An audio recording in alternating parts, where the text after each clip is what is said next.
lot of soccer going on for sure, so it'll be fun. But it's great to meet you. It's great to meet you. Thank you for taking a minute out. Thank you, Joe, for having me in your program, in your space. What can I say? The reason I'm here makes me really happy because, as you can know, we all know how important is the figure of Paco Lucia for many people who love flamenco and the guitar in general, globally. And to be able to talk about a new album when we thought that the whole discography of Paco was already there is something very unique and special for me, and I suppose that for all of us. Absolutely. No, I think it's vital, and that's why I love putting the voices out there. And it's always so good when there's global voices that just show the power of music and how it spreads across the earth. It's great. I love it. So it's great to meet you. And I want to begin our conversation before we get into the new material by asking you, 4 years ago we were wrapping our head around a global pandemic going through COVID. How, as a musician, did you get through it, and how did it change you? Well, actually, I come from a musical family. All my cousins, they live as a music artist. My cousin, she's one of the most renowned pop singers in Spain. I have three cousins that they are professional guitar players. In my case, I'm not a musician. I love music. I love flamenco. I love all kind of musics, but I'm a audiovisual producer and a filmmaker.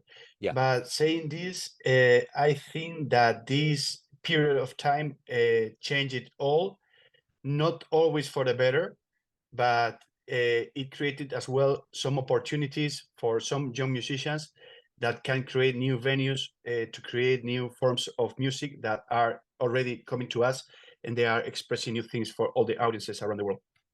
So talk to me a little bit about exactly so if I put you in front of a bunch of third graders at career day and one of the kids looked up at you and said, "Hey, what do you do for a living?" How would you answer that child?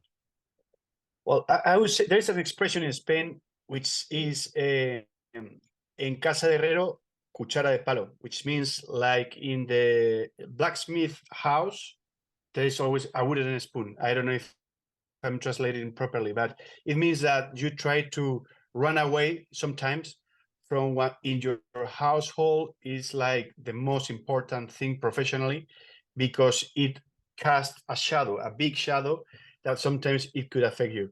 I think that the instrument that my father played is one of the most beautiful and strong instruments in the world. I think my father for me means the world. He's one of the artists I admire the most from all the artists I have been, you know, uh, confronted to. But maybe because of that, since I was four, I stopped touching guitars and I focused my energies in what I love the most, which is audiovisuals. I'm a film producer. I'm a director. I started my career in 2009, and since then I've been doing more than 7 documentaries and films, and that's my profession and that's my passion. A passion, which, by the way, was thanks to my father, because I used to go to the cinema with my father every weekend, and we're talking about the times when Blockbuster was a big thing, and you will go on the weekends to rent out like 4 or 5 VHS films, and I will spend the whole weekend watching films with my father. But that's my real passion, and I'm blessed to transform my passion in a profession. But I'm surrounded by the flamenco world. I mean, I live somehow in the flamenco world because of my family, because of my relatives, because of all the work colleagues from my father that they are in my life day to day, and because of all this responsibility I carry now with alongside with my sisters on the shoulders with the Paco Lucia Foundation, which is to keep spreading the message of Paco Lucia through his music and through this form of art, which is called flamenco, which is not only musical, it's a form of culture. I mean, flamenco is way more than music. Flamenco is a way of living. And now with the foundation, which, by the way, started pretty much when the on the times of COVID, I'm again more than ever, very, very immersed on my father's universe. And yes, I'm a filmmaker. If I will have to speak it, Yeah. I'm a filmmaker, and I have I was lucky enough to transform a passion into my current profession. So what was one of the most influential And films? maybe for the Sorry. well, I guess that the most iconical one, and I'm trying to make the most iconical one after this one, but it was in 2014. When my father was still alive, I started to make a documentary about him, and I started to do this documentary because I had the need. This was my first project. I just 1 or 2 years before that, I started my professional career, and I was with him for 2 years and a half, following him on his concerts, preparing an album, having conversations with some of the most renowned musicians in the world, like Carlos Santana, or Ruben Blades, or Chick Corea, or John McLaren, or Meola. And all of a sudden, he passed away. He suddenly died in Mexico. So I had to finish this project, and it was one of the hardest things I had to do in my life, because you just lose your father. He's not there anymore, but 2 or 3 days after that, you have to be in an editing room 8 or 9 hours per day, confronting yourself with images of your father. Like, he will be in front of you, like talking about life, about his philosophy of life, about music, about personal experiences. And I didn't have the time that most of humans have to go through that period of how do you say in English? Mourning, Yeah. mourning your father. Yes. And for me, it was very hard, but it had like this somehow reward, which was the Goyas. Goyas in Spain are like the Spanish Oscars, and we were lucky enough to win that year the Goya as best documentary. And it was a biopic about my father, that it started when he was alive, and it finished when he was not there any longer. And it was mixed feelings. It was very intense. It was beautiful. It was very hard at the same time. But I think that it was my duty, and now it's a project that we can share with everyone, and it can show somehow who was Paco Lucia and what was his life philosophy. And since then, I did another 7 documentaries, but I would say that, and probably maybe I have to say that in my whole career, this is going to be the most iconic project, because of the characteristics of the project, how it happened, and what happened after all at the end with the Goya and everything. But yeah, that was my first project, and I got it won the Goyas as best documentary. And after that, I've been doing documentaries about musicians.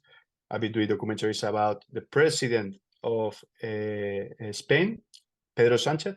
I've been 1 year in Moncloa filming with him, and it's not only him. This is a very innovative project where we were 1 year not shooting the president, but all the people who works in Moncloa. There is more than 1,400 staff people working there, and we had the opportunity to tell the story of a place which is the center of government in Spain, but it's almost like a small city. It's almost like the Vatican. You can have there, I don't know, police. There's a police station. There's a guy who trains falcons to make sure that the air is always clean for the president's helicopter. There's all kind of people. There's a chef who has been the same chef in La Moncloa since 1977, since our first president. And it's a whole story about the people who work in Moncloa, but about the president of Spain as well. That's actually my last project as a filmmaker. So talk to me a little bit about what inspires you to make these films. What inspires you to create these stories and to get it out for people? What is that inspiration for you? I reckon that if I have to say that I share some features with my father, that would be curiosity and observational skills. Observational skills. Since I was a small kid, I was a very observant, shy kid, very, very shy and very observant. And I was surrounded by personalities bigger than life, like the biggest personalities from the flamenco world or from the politics, because my parents they were involved with politicians in Spain, or with artists, with writers, and I was always observing and just analyzing everything, and I could start thinking about how fascinating it would be to tell this story or that story. But it was not only that. If I would go to the school walking and I would see, for example, a funny thing is that my school, which was close from my parents' house, when I used to work there, sometimes, I'm talking about the early 90s, I will path cross with some homeless people or some drug addicts, because not far away, the place where my parents live was a very privileged place, but only like 1 mile or 1 kilometer away from there was like a place where the drug addicts used to go to get their drugs, and I would cross my way with that people and with those persons, and I would think about their lives, and I would start to imagine stories about how was their life, what took them to choose that path, why they needed to so urgently to go at 12 in the morning or 4 in the afternoon to get his drugs, and I was always telling stories in my head. So I guess that mixed with the fascination that it produced me to be in front of a screen watching a film since I was 5 or 6 will make me in a very early stage to decide to try professionally what I love the most in this world, which was trying to tell stories through the audiovisuals. And I was lucky because I had the greatest opportunity with this documentary about my father as a big as my first big professional opportunity. And since then, I can say that I was lucky enough to make 6 or 7 films. But yeah, I always needed to tell stories in another visual format, as my father needed to tell stories in a musical format. And I have a sister as well that she's a writer, and she loves to write all her ideas. She's actually a really accomplished writer. So I guess it's that urge to tell what is inside of you. So it almost seems like through your father, this is kind of in your family and your DNA to tell stories, to be an artist, to do what you do. Would you say he's your hero, your main inspiration? Definitely, but not only my father, which is one of my biggest heroes, that there is no question about it. But I've been surrounded by people who were in Andalusia. There is something that is unique, and is people are real good storytellers, and the way they tell stories, the way the most simple story, it can be a guy who tells you how he went to buy fish to the market and he returned home to just prepare the fish. But the way they tell the story, they create suspense, they create lots of humor, they create like the atmosphere, they do all the elements to make sure that the story is going to be compelling and it's going to be unique. That's something unique about the Andalusians. I don't want to say that there is not that element in other parts of Spain, but Andalusians, and especially people from Cadiz, they are the masters of storytelling. And I think I've been observing that, and I've been fascinated about that way of telling stories since I was a baby, or since I was aware of what I was seeing around me. So yes, I always admired people who could tell a story, and I was not good at it. I could never remember a joke, and when I would remember a joke, I would be not funny at all telling the joke. So that was not my thing. But I knew that inside of me there was an urge to tell stories in a different way, and my father was already doing that, and eventually my elder sister was doing that. My mother was always doing that because she's one of the funniest, wittiest people I ever met in my life, and all the people who were surrounding me constantly, especially the people that I was telling you before from Cadiz, they were constantly telling you stories. So I've been exposed to this kind of elements since I was a little baby. So yes, that sparked that interest in me. But I think that yes, as you said, is maybe something genetic as well. We were born with that predisposition to tell stories. So of all of these projects you've been involved with and everything that you've done, what are you the proudest of? The proudest of, well, I think that the proudest of would be my father's, and let me tell you why. because I think that when you are suffering so much because you just lose your father, and all those emotions are so raw, you somehow cloud your mind and you don't have clarity. But at the same time that your reason maybe is not so clear, so crisp, your heart is really, really honest and raw. So I think that that project has been edited and it has been filmed and it has been finished with the heart more than with the mind. And it's very important to have the mind operating because you need to structure a story, knowing when something is entertaining and knowing when something is boring and discarding it. But it was honest. It was the most honest project I did. And maybe that was not my decision, but I didn't have any choice but doing it from here because this back then was affected by the loss of my father. And when you see that project, what you can see is precisely that is done with the heart, with the emotions of someone who just lost his father, and is a homage to one of the biggest musicians I think we have in Spain and probably in the world as well.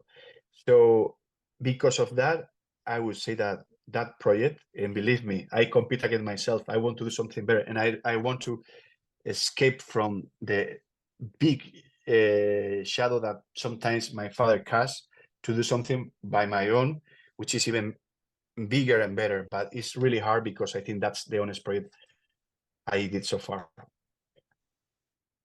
But this last one about the president of Spain that we finished last year is very interesting because it's unique since I think never before that, no one before that has been inside the center of a place like the White House or La Casa Rosada in Argentina or La Moncloa in Spain to tell the story not only from the president but all the people who works there, and from an angle of originality.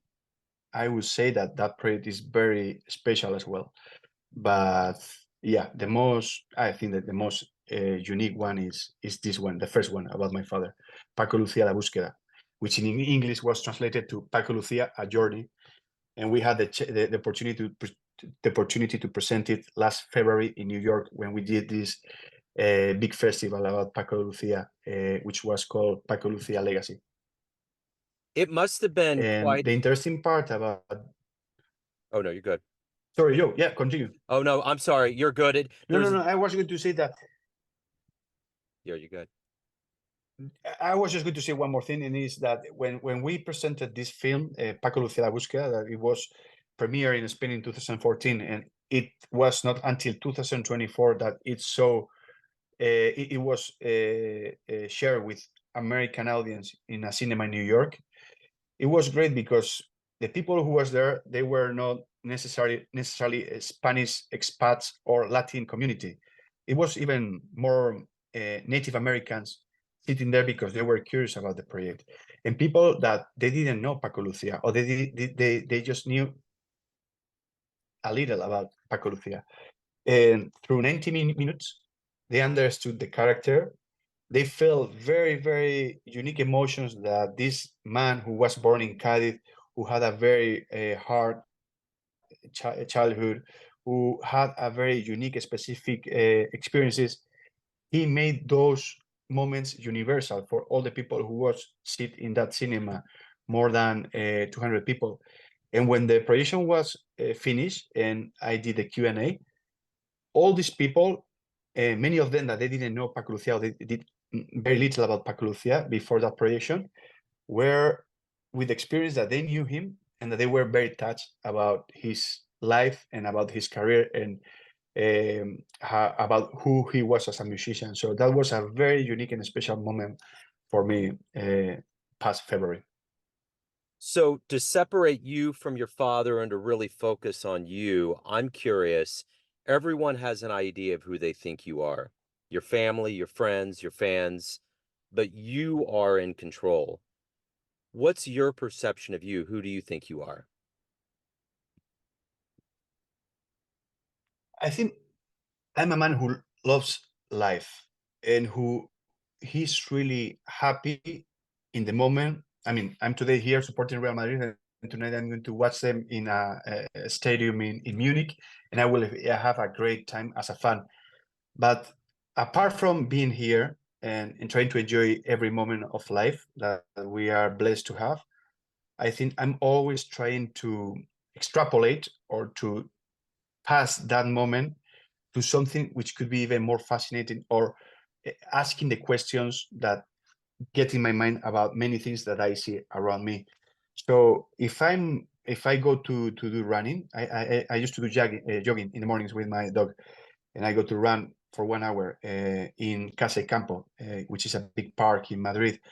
And I observe people and I see situations, and maybe even it doesn't have to be something that comes to me from the exterior, but it's an idea that gets here. And then it opens a question mark, and I need to answer to that question mark. And when that situation happens, I need to develop a project. And let me tell you, most of the projects, they don't go nowhere, because in my experience as a professional, you have to present 10 dossiers or 15 dossiers to make it happen 2 projects. But still, those questions need to be answered. And that's what moves me to create these projects that hopefully they end up being films about questions of our reality that they need to be answered. So I recommend, I'm a person who is always creating question marks on his mind that need to be answered in an audiovisual format. So if anyone out there wants to learn more about you, watch your films, anything about your world, where's the best place to go? Well, there is always YouTube, which that they love to just copy everything you do and put it there, but I wouldn't recommend necessarily that. There's a very interesting platform in Spain, which is called Filming, which is like the Spanish Netflix. Most of my work is there. You can see something of my work in Netflix as well. And in the internet, in Google, you can see excerpts, or in YouTube, you can see excerpts of my work. But I'm a great defender of the cinematical experience. I think that nothing will ever be as compelling as and as unique as sharing an experience with another 200 people who is with you, that you don't know them at all, but you, all of you, or most of you, you are feeling similar things in front of a big screen. So I would say, wait until we go to your city with the projection of this documentary or that other documentary, and let's share it together, because for me, it's still the most compelling experience, and where you can see in a better version and in a better way what I try to tell, because it's not the same that if you see it in a smartphone or if you see it in a laptop, with all the limitations that you can experience through those formats. But yeah, for example, now it's funny that you asked me this question, because I want to jump to start telling stories that they are not necessarily only in Spain. I have this story, this great story, which is about this American millionaire. He made a fortune with archaeological diggings, and he discovered that he had a cancer and that he was going to pass away. So social devices or things that he found through 3 decades of career, and hiding it in the Rocky Mountains. So all of a sudden, he publishes in his social networks page that he had 1 million value chest with many things in the middle of the Rocky Mountains, that he missed the feeling of adventure that he experienced when he was a Boy Scout and when he was an archaeologist. That nowadays everyone is just in the sofas in front of screens, and that he wanted to spark that spirit of adventure again. So he invited to everyone through a book of poems to find that treasure. And what happened, that many people all of a sudden, they just, that bubble that they have in their lives with their works, with the tablets, with the family, exploded, and they felt compelled to pursue that spirit of adventure again. And they tried to find that treasure through that book of poems that he wrote. So it's a great story because you don't know if that guy was a con artist and he was just trying to get money out of the book, or he was real an idealist who wanted to invite people to go outdoors to pursue adventure. So I'm not just limited to Spanish stories. I'm open to universal stories, and actually, while we speak, I'm currently working in that project that I find fascinating. And I think that after all, someone like 2 years ago found the treasure. And the last thing news I have is that we don't know the identity of that person. He used to live in the East Coast of America, and we don't know yet if that person was in cahoots with this guy, or he was someone who was lucky enough to find the treasure in the Rocky Mountains and keep it to himself. And they kept the identity because they didn't want him to pay for taxes or something like that. So yeah, I'm always fabulating stories and I trying to love find it. new stories to tell. That's wonderful. Thank you for sharing your story. Obviously, with us being in America, this has been an international union here. So thank you for taking time out. Best of luck with the game tonight and with your future film Thank you, endeavors. Joe. I really appreciate your time. Thank you very much, Joe. Thank you. Thank you. Best of luck. Take care.